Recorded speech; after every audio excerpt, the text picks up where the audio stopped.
John Mwamba. Welcome to the Elevate podcast. Yep. Thank you for having me again, bro. What did you think about the last episode? I mean, it was good. That was my first time, but did my best. We're back at it again. So I just want to go right into it. And this is mostly to piggyback on what we discussed Right. regarding, the whole conversation we had about pursuing wealth. So my first question will be, do most people know what to do, but they don't do it? Of course. Yeah. Um, I think that's what the problem is really. We've moved from the time when people didn't know what to do. I think most of the problem is in the application and not in the knowledge. Um, a lot of people have acquired as much knowledge to do certain things, to make certain decisions, but they still don't engage in the application of that knowledge. So it's it's a lot of knowledge out there that one can use to go to the next level. But I think to some extent, it's just also uh, the comfortability of the place they're at. Most people are so comfortable in the place they're at that they only get motivated for a few period of for for a short period of time, and the next day they're not motivated anymore. So I think if you are uncomfortable enough to some extent, you'll be in a place where you want to see change. So most people really do know what they have to do. What do you think drives people to be uncomfortable at the place that they are for them to be able to want to strive for change?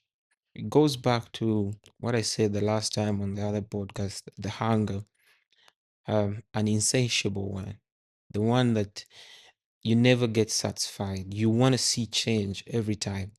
You just don't want to get to a certain level and say, yeah, this is it, I'm here. You just don't want to live a mediocre life in in everything you're doing. Everything has to be excellent, in my opinion. So yeah, it's um it's the hunger that drives you, an insatiable hunger that drives you to pursue more and more. So when you get to a place where you actually know that you need to see change in that, and you you just create that uncomfortability of some sort, and just have as much hunger to push. I think that would be a good starting point. Yeah. Yeah. How would you differentiate between having the wisdom and knowledge? How would you differentiate between the two? Having the wisdom and knowledge. um I was looking at it earlier, I don't know, today or yesterday. I was looking at it. um it's knowledge is actually just you knowing, in short, having the necessary information to do something. But wisdom is actually based on how you use that knowledge and uh, sort of like put it into application, like the processes that you use to to apply that knowledge. And that's why wisdom, and knowing when to apply that knowledge. So that's the difference between knowledge and wisdom. That's how I differentiate it. And you So think most people tilt toward having more information right. about certain things, but they don't know how to apply it? Or would you say they know how to apply it, but they just don't apply it? um I think people know what they have to do, knowing what to do and how to apply it. But you can differentiate between having the knowledge Yeah. of certain, like let's say, for example, knowing how to play soccer, having enough information on how the regulations of playing soccer is, Right. then actually you playing soccer and applying it will be different. Those are Right, two different level of knowledge, or two different level of information status. One is information based on theoretical practice, right. and the other one is information based on experience. Yeah, how you actually do it. Yes. Yeah, that's pretty much how I look at it. Because knowledge is just basically acquiring, acquiring. I want to repeat knowledge, but just knowing something, acquiring information, and wisdom is knowing when, what's the right time to put that uh, knowledge into application. So if we are in a place where we can uh, put that knowledge into application, then that's wisdom. And when we have to put that knowledge into application. So most people, we rely too much on knowing what we have to do instead of, which is good, but you also have to get to a point where you you engage in the application of doing what you have to do. So that's what I think. Because uh, if you take a survey and ask um, 100 people what they want to do and how they want to do it, 99 out of that will tell you their plan, like their actual plan and how they can execute that plan, but they still don't do it. So the problem is in the application, really, and not the knowledge. So the biggest issue in terms of seeing the manifestations of our dreams and desire or goals is how you apply the knowledge that you already have. Right. Getting yourself to actually apply the knowledge is what the problem is. So if we go back to what I said earlier, creating room for uncomfortability for your current level and having enough hunger to see change at that, I think that's where you kind of see the difference. Hunger will be the remedy for having a documented information but not being able to apply it. Right, right.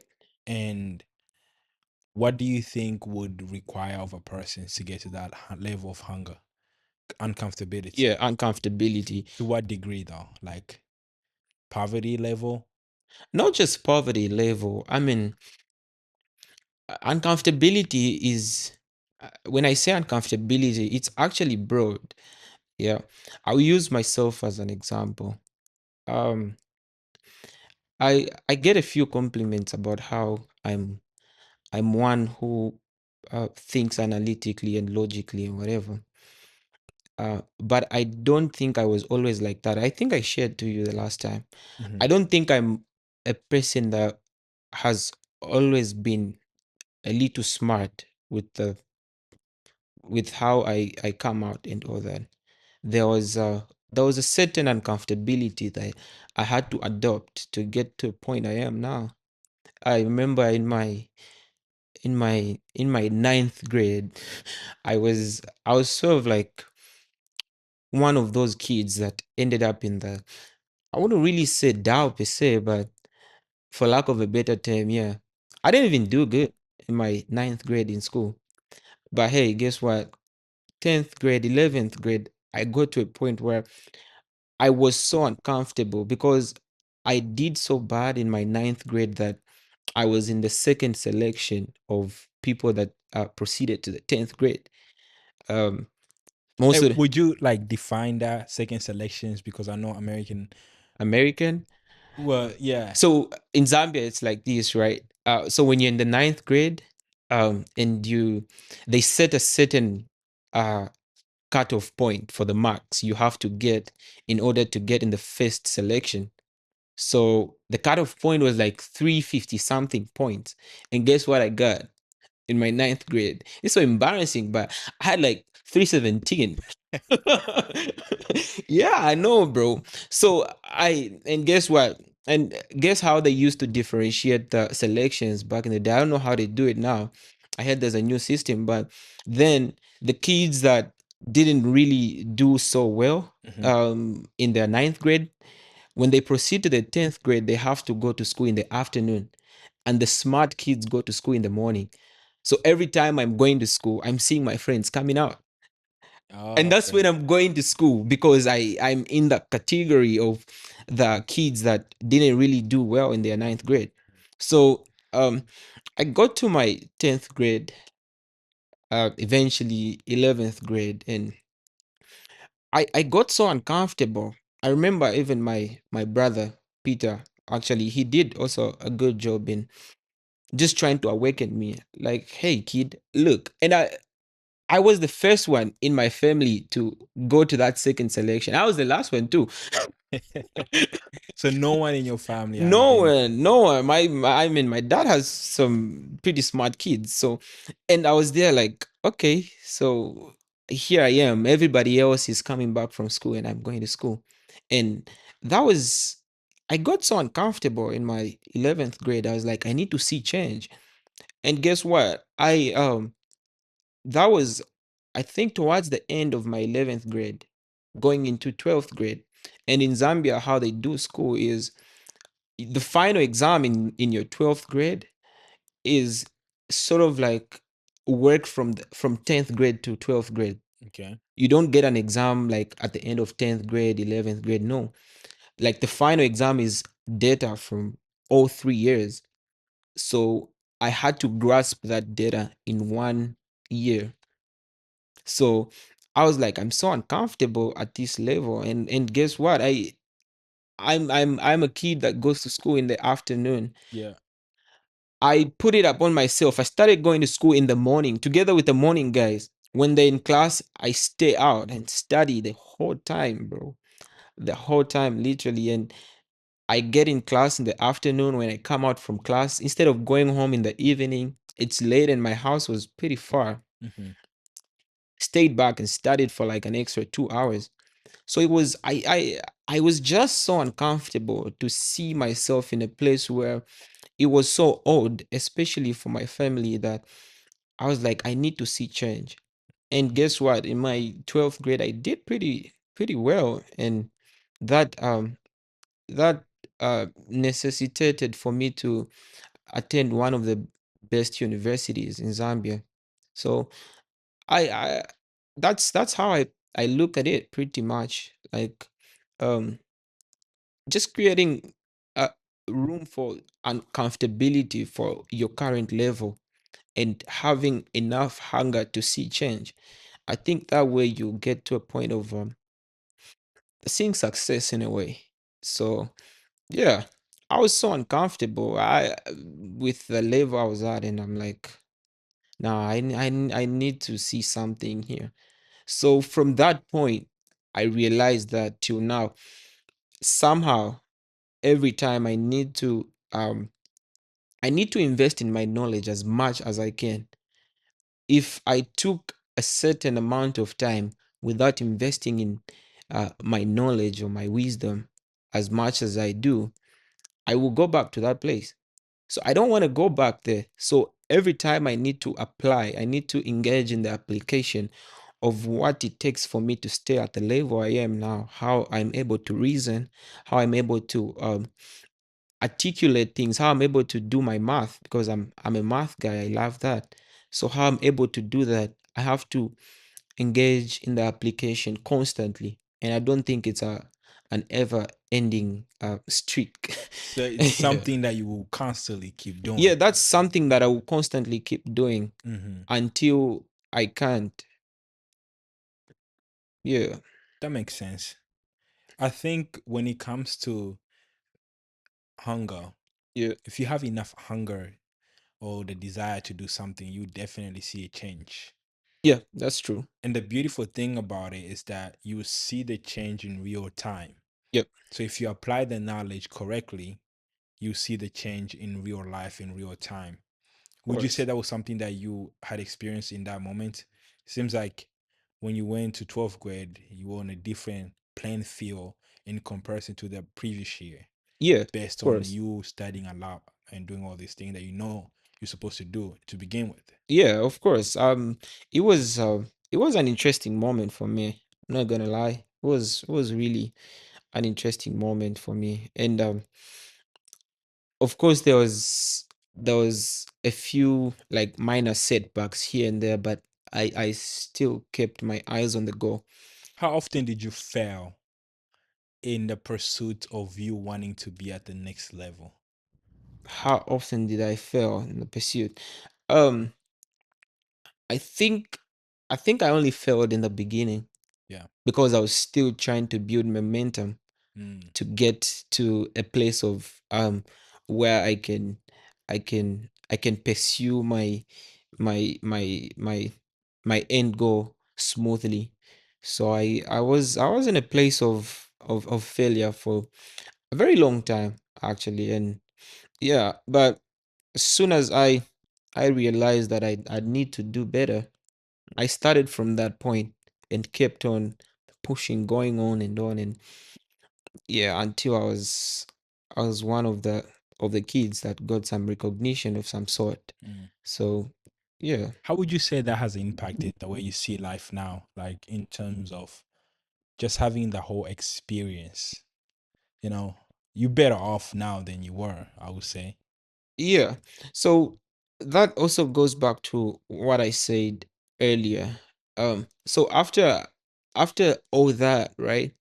I get to a point of knowing myself and realizing that if I don't invest as much in myself constantly as I do, Hmm. I will get back to that level.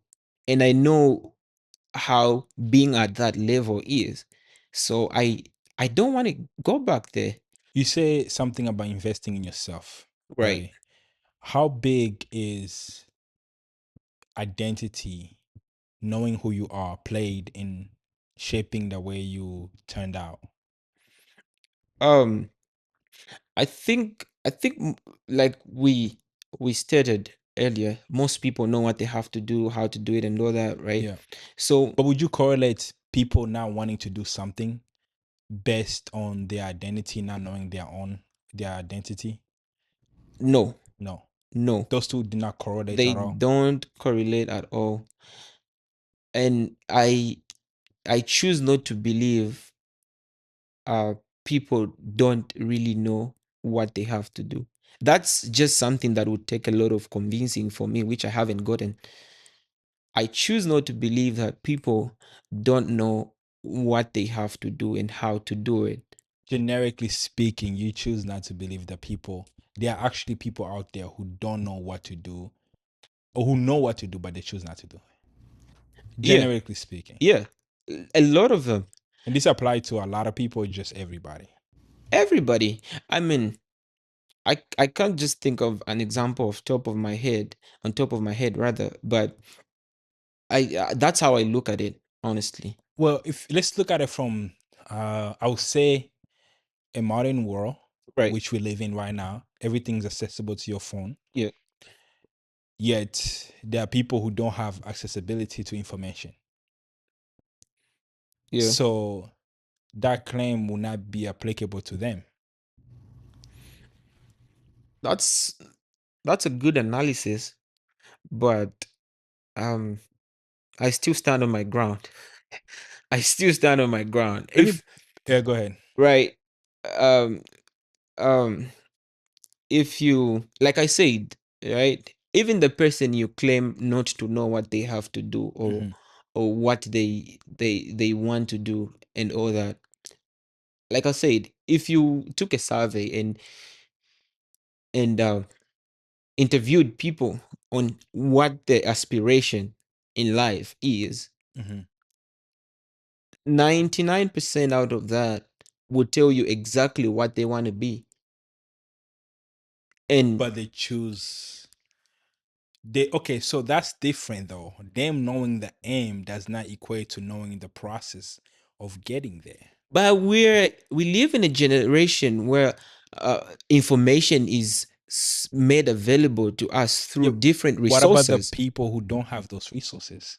Would that statement also How did apply to they them? but how did they get to a point of knowing that there's such an idea if they don't have resources that would introduce that idea to them? So in order for you to have the capacity Right. to even conceptualize something as a goal or a dream, you have to be given and access to informations that allows you to lead, that allows you to go to that conceptualizations that you want. Right. Yeah. So it's impossible for you to know of a certain destinations without knowing the process of getting to the destination. That's how I look at it. It's That's a just, bold claim. yeah, I mean, it's a very bold claim, and I stand my ground on that. I mean, if you came to me and told me you want to be a trader, a crypto trader, you have to know the processes that are involved in crypto. If you just can't come, wake up from bed and say, "Hey, I want to be a crypto trader." So what No. is the necessity for education then? What? What is the necessity for education? That's education. Actually, knowing what you have to do Yeah. and the process that has to be used How's that in different you from knowing. your claim? It's no difference. It's no difference. Yeah, but okay, so education is necessary Of because course. it teaches you how to apply basically the wisdom aspect based So on your definition. that's you knowing what you have to do and how to do it through education. So you already know that there's education. You need to educate yourself. So even the process of you conceptualize that I can actually go to school and learn about it is the first step of you knowing what to do in regard to your dream. Of course. Yeah. That makes sense. And that claim, now I want to piggyback to on the identity. Right. So you think there's no correlation between you deciding and having like a conceptualized dream about what you want to achieve in life that has no correlation to your identity? Do you think that's the case? Oh, I don't think I got your question earlier, but I think there's a correlation. I'm So sorry about that. I think I didn't get your question yeah, earlier. because one of the things that you said was you were working towards yourself, how would you be able to better yourself if you don't really know the Yeah, capacity, the fundamental at least? you'd have to have an idea of what your identity is Mhm. for you to get to a place of also engaging in the application of what your identity is ought to be. So there's that too. There's knowing who you are and who you're meant to be, and putting as much work into it to see to it that you get to that point. That makes sense. So Right. let's say someone, a child who wants to be an engineer Yeah. but doesn't have the resources to go to school, right? Right. And they don't have information basis to even conceptualize the idea of how to become an engineer, but they Right. do desire to be an engineer.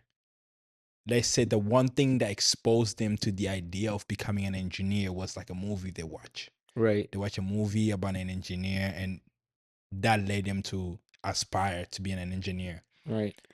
Wouldn't your claim be not susceptible to that person because they don't have the means? Then that's the extreme. Like I said, out of the 199% will tell you exactly what they want to do and how to do it. Yeah. So I think that's the extreme. So that's the extreme. So there is a generic applications to everybody, and there Yeah, is an extreme. and mostly that's for for people who are really unprivileged. And it's Define unprivileged. what? Define unprivileged. Like, what do you mean for that person to be unprivileged? Like they're not privileged enough um to to put their ideas into practice. Correlate that to your story. So you had your brother who kind of like pushes you Right. to wanting to better yourself, Yep. and you came to that actualizations that, hey, where I'm at right now, it's not a really good place. Maybe I should try to better myself. Right. Just your brother giving you the advice is a privilege. Would you consider that as a privilege? Is that what you're defining as the kids who doesn't have that as unprivileged? No, no. I mean, like I said, even if he said that to me, because that was just one of the example I could give. Yeah. Even if he said that to me, there's still a certain level of hunger that I had to build in myself Well, to as a prerequisite, engage. this young man has anger. Yeah. They do have hunger, but they just don't know what to do with it. To the extremist, because we're talking about a 0.1% possibility, especially with the modern society that we live in, where information is accessible. What about those people who can't access those information? That's the extreme. That's the extreme. Yeah. And the unprivileged is due to them not having the information to apply it. Yeah, but that's a very tiny proportion of the population. That makes sense in one particular way, because I do understand that it's possible, right? Where in most cases, which I do agree with you, that we do know what to do, but we don't actually do it. Yep. What and your remedy to that is hunger. And creating an uncomfortable environment for yourself. For yourself. Yeah. And that has worked out really well for you, would you Yeah, say? and it still does. Yeah. How do you then avoid being just a collector of information? Someone who just acquire information but don't really apply it. Engaging in the application, it all it all circles back to my initial um my initial argument. Yeah, it all circles back to my initial argument where I'd have to constantly pursue a better version of myself at every level I'm at, Mhm. because I'm afraid if I don't engage in that application, I will be I'll be better. I'll be I'll be nothing. So I need to put everything I know into application. So just creating an uncomfortable environment for yourself to see change, that pretty much works well for an individual. What are you more afraid of? And I'm gonna ask this as generic as also as personal. What do you think people are more afraid of? Failing to live up to the knowledge that they already acquire, Right. or not being able to do anything about it?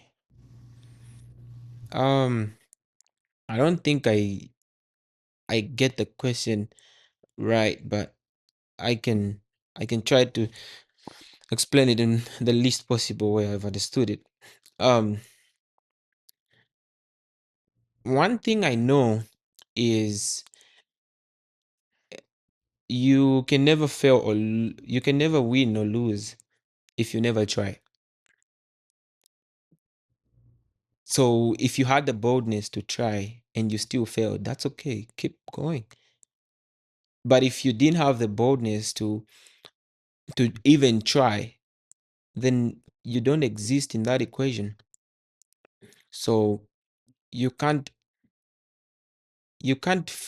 fail or pass or win if you didn't try. So you you don't really need to have the fear of failure when you're trying out an idea, because I think I have something written down. I was thinking through it the other day that there is there is no there's nothing as good as an idea whose time has come. Mm, that's good. Yeah, there's But repeat that nothing. one more time. There's nothing as good as an idea whose time has come. Mm. So the best thing is to keep trying that idea, keep engaging in the application of what you know already. Of course, there's going to be failure in the process, but the end goal is still you being able to see that. Until you see that, don't stop. And that's how I look at it. So one way or another, one day or another, that perfect time for that idea will come. And you'll be like, yeah, I'm glad I didn't stop. Do you know that story about the talent where the master gave out Yeah. talent to particular people. Yeah, yeah. Um, and there was one who didn't even try at all. Yeah. And granted, some people would say the reason why he didn't try at all was because he was afraid. Yeah. Like afraid of even losing the money that was given to him. Yeah. So most people are living in that state where Yeah. they are afraid. It's a perpetual state of fear where they're afraid of getting out and trying because they're afraid they're gonna risk it all. Yeah. And I think that's where most people lose it. There's there's really nothing wrong in failing per se. Of course, to an extent, but there's really nothing wrong in failing as To far as your idea why is did you concerned. give it a limitation by saying to an extent? To an extent, because there's sometimes you're engaging in a wrong idea to an extent where the failure is a signal as to you tweaking your idea a little bit Mm. to see to it that uh, it would work in a different way. So that's a question I actually had was like, how do you decide which knowledge to apply and which one to ignore? Like How do that's kind of like how do you answering decide which which knowledge knowledge to to apply apply and which one to ignore. and which one to ignore? Yeah. I think that's where discernment comes in. Decipher that. I think that's where discernment comes in. Of course, it will not be explicitly told to you which idea you'd have to go for and which one you wouldn't have to go for. Hmm. But you would need some certain level of discernment and researching more about the extremes of the two of the two ideas in particular, and seeing to it that you go for the next best alternative. So there's some opportunity cost involved in this. Forgoing one idea for another one, it's a bit tricky. You can't really give an ultimate answer or explanation as to which one you'd have to go for when you are trapped in a situation where you'd have to pick between two. Might as well try them both. Yeah, you might as well try them both, or you might as well use But some discernment. that would take time. What? If you were to try them both, that would take time. So you might as well try them both, or you might as well use discernment and more research. Go for the next best alternative. I think that's how I do it. I've been in situations where I'm almost cut in the middle as to where what to do between two different entities, Yeah. and I'm there like, okay, I need more knowledge on the two and decipher properly, trying to see which one is the next best alternative. And yeah, so there's of course there's always pros and cons to both, but I also want to weigh the cons and the pros and see which one is the next best It's the next alternative. best I'll alternative. Yeah. trust my judgment too. Yeah. And then let's say you pursue with that best alternative Yeah, and eventually end up on a wrong course. Because I do find myself with, let's say I'm caught between two possible decisions that I have to make. right. And I pick the best reasonable, based on my understanding, research, and presuppositions that I have about a particular topic and my expertise. Yet only to find out that there's some uncontrollable factor somewhere that eventually knock me off the pathway, and I have to choose the other one, which kind of like doubles your time. Right. Because at that time it's like, okay, you know what, I know this is exactly what I need to do at Yeah. this particular time, because first of all the first one didn't work, so let me do the second step. But Right. the second step due to an uncontrollable factor, you aren't unable to like come to a best resolutions, I would say. Of course, and that's to show you that you actually fail a couple of times in the process. It's it's not just an idea of, okay, so if I do this, I'm going to see the result Yeah. immediately. No, no, no. You're going to fail in the in the process. And but you have to still maintain the same level of hunger and uncomfortability for the current level to keep going. Yeah. How discouraged were you when you were failing at the beginning of your pursuit for wanting a better life for yourself? Were you discouraged at all? Or was the failure just another boost to your serotonin and wanting to do more? I I think I was in a this is so funny, but I think I was in a place where I was so used to failure that Mm, it didn't really bother me as much, because I was like, if only I could see a tiny bit of progress in what I'm doing. If only just a loophole, mm. I will I will keep moving. See, that's interesting. You have to be comfortable with failure, Yeah, you have. but not comfortable enough for you to wanting to stay there. Yeah, of course. That was what I was going to say. That's fascinating. You said something about discernment, and I want to kind of explore on that aspect of discernment. Would you say your belief in God has played a role in shaping how you are discerning or deciphering which knowledge should you be able to move forward with? Yeah, most definitely.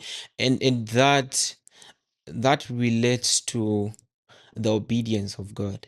Mm.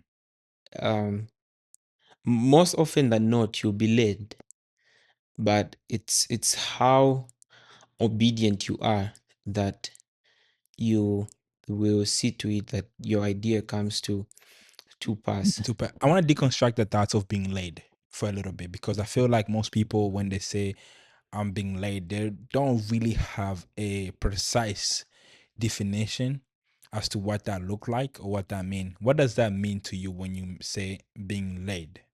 Being led is, you first can't know what you wouldn't know what being led is before you know how God actually talks to you as a person. Mm. uh, I choose to believe in my little knowledge I've gathered. I choose to believe that there's different ways in which people are spoken to by God.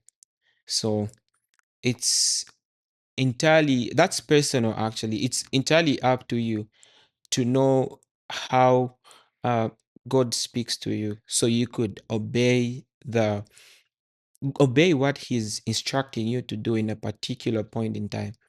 And I've tried to explore obedience, the obedience of God to a certain extent, and I found it to be pretty interesting In what actually. sense?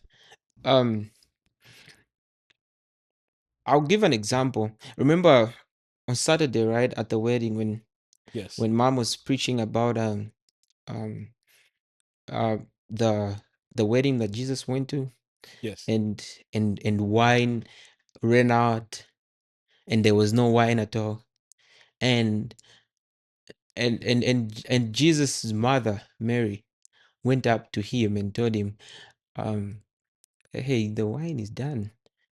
We Can you do something?" And guess what he said?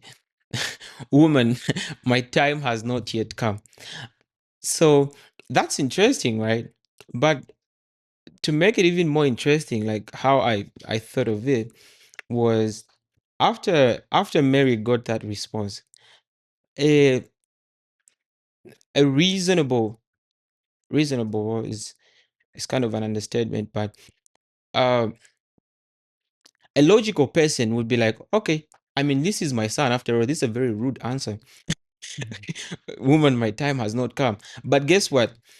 She went to the people that were in charge of the wine and everything and told them like, hey, if that person tells you anything to do, do it.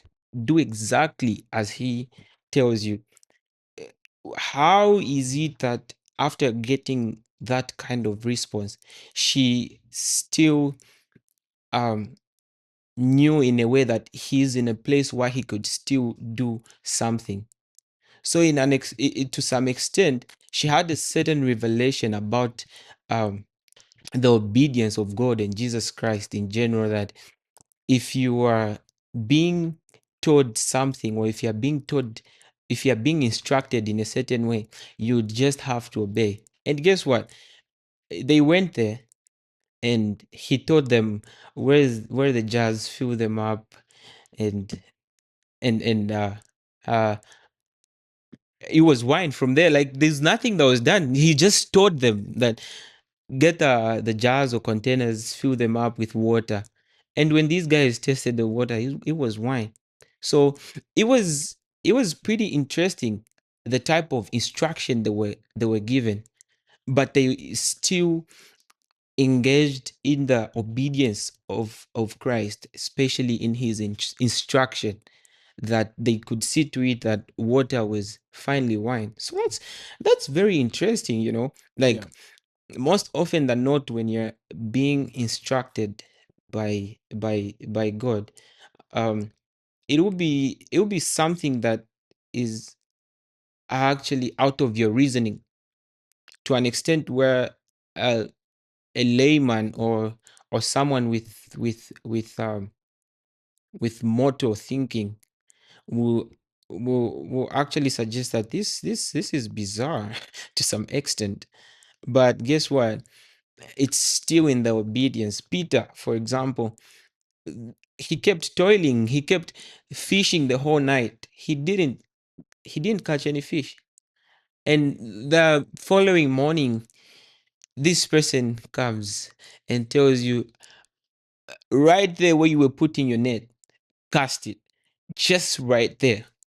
I mean, personally, with how I think logically and know that, I'll be like, I think you're playing with me, bro. Like I've been here the whole night. Yeah. But somehow, to some extent, Peter was like, well, since you've said it, I'll do it anyway. And guess what? He saw the result of what he kept toiling for in his own capacity. And you see that plays out a lot with even human natures. Of course, Yeah. yeah, Like they say, I think Steph Curry throw like I don't know how many shots a day, or how many shots does Steph Curry throw a day? Like a bunch of shots, yeah, and just so for him to score like 25 average points, like 25 to 35 of points course, a yeah, game. And you see that plays out. So the first story when you talk about, you know, Jesus saying his response was, "This is not my time." I found it interesting that what drove him to act against the time that he set to actually be the time for him to demonstrate the power was obedience. yeah. You know, So that's there's, interesting because yeah, it's like the the willingness to abide yourself to the application of knowledge and wisdom forces nature or the spirits to move in accordance. of course. I was listening to this interesting sermon, and this man of God said something that really touched me to some extent, and I'm still trying to process over that. This man went ahead and said, there's nothing like God's time is the best. There's nothing like waiting on God's time. God doesn't wait to bless you, He has everything readily available. He only waits for you to look like the blessing you'd have to get. Mm, He'd only wait for you to get to a point where he he is actually um he's actually certain that you can be able to contain what he's about to provide to you. it's not that God manufactures blessings somewhere that takes a certain period of time, or it's like a shipping that we do in Amazon, 5 days to come. Yeah. No, He actually has it readily available, but it's us in how best we engage in the application, in the obedience of God, in working on ourselves to be at a point where we can we can steward what what God is about to drop on us. Now that you say it like that, I just realized how practical that is. First. Like it's very practical in more like a principle in some source, because let's say for example you're working an entry job as a salesperson, an Right. entry level salesperson. You're not gonna be automatically laid to be a manager. Yeah. It's not because that position is not there. It's mainly because you're not equipped Mm-hmm. enough in order for you to be handed the responsibility of being a manager. Right. So when it comes to God, He has those things that which you are praying for, asking for, available for you. It's just that you are not well equipped Right. To to be get, able to get to that. yeah, to steward that. Yeah. Because um you if I think unready, not being ready for for for something, especially as far as God's gifts and blessings are concerned, not being ready for that and being in a place where it's been provided to you would actually do more harm than you, than not actually receiving it. What do you mean by that?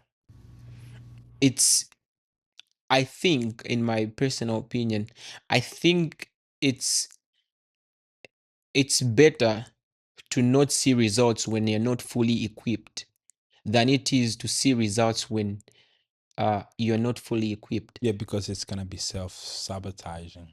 Right. And it can injure you to some extent. Yeah. It can delude you to think that everything that you have received was not based on grace, but based on your own merit, which is not true, because you were not prepared enough to get it. And not only that, you won't have the capacity and knowledge enough to be able to handle it.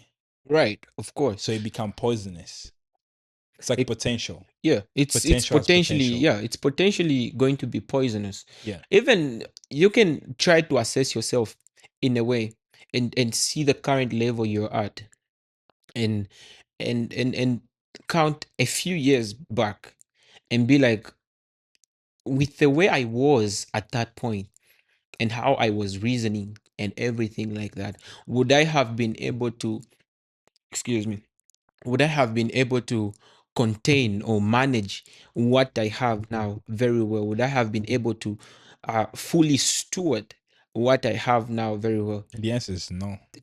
Most often than not. Mhm. Because, and guess what? It's not that at that time God didn't have the blessings readily available to you, but it was just that you were the one that wasn't ready at that time, and not that God was waiting for his time to bless you. No, that's, I, after listening to that message, as it kind of brought a certain level of brain wiring Mm. that I was like, oh, No this is longer really interesting. no longer waiting for it, Yeah, for God, but rather this is really interesting. it's interesting.